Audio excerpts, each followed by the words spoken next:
Friends, உங்களுக்கு அதிகமான ஏர் fall ஆகுதா? அதே நேரத்தில் உங்களோட ஸ்கின் வயதான தோற்றத்தை நோக்கி போயிட்டுருக்கா? உங்களோட ஃபிட்னஸில் நிறைய சேஞ்சஸ் தெரியுதா? அப்போ உங்களுக்கான ஒரு சூப்பரான ரெமடி அண்ட் ரெசிபி இதுதான். கண்டிப்பாக சேவ் பண்ணி வச்சுக்கோங்க. உங்களோட ஃப்ரெண்ட்ஸ் அண்ட் ஃபேமிலிக்கும் ஷேர் பண்ண மறந்துடாதீங்க. இது பார்த்திங்கன்னா ஒரு கேண்டி ரெசிபி தான். கண்டிப்பாக நம்மளோட டே டு டே லைஃப்பில் நம்ம எடுத்துகிட்டு வரும்பொழுது நமக்கு நல்ல ஒரு ரிசல்ட் கண்டிப்பாக கிடைக்கும்.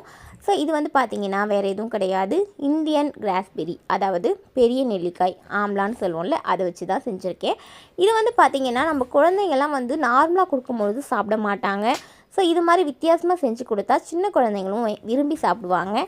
ஸோ இதுக்கான ஃபுல் லிங்க் நான் டேக் பண்ணி வைக்கிறேன். ஸோ செக் பண்ணி பாருங்கள். மேலே டேகில் இருக்கும். கண்டிப்பாக செக் பண்ணி பாருங்கள். அதே மாதிரி இன்னும் நிறைய ரெசிபிஸ் நம்ம சேனலில் இருக்குது. மறக்காமல் சேனல் பேஜையும் போய் செக் பண்ணி பாருங்கள். லைக் பண்ண மறந்து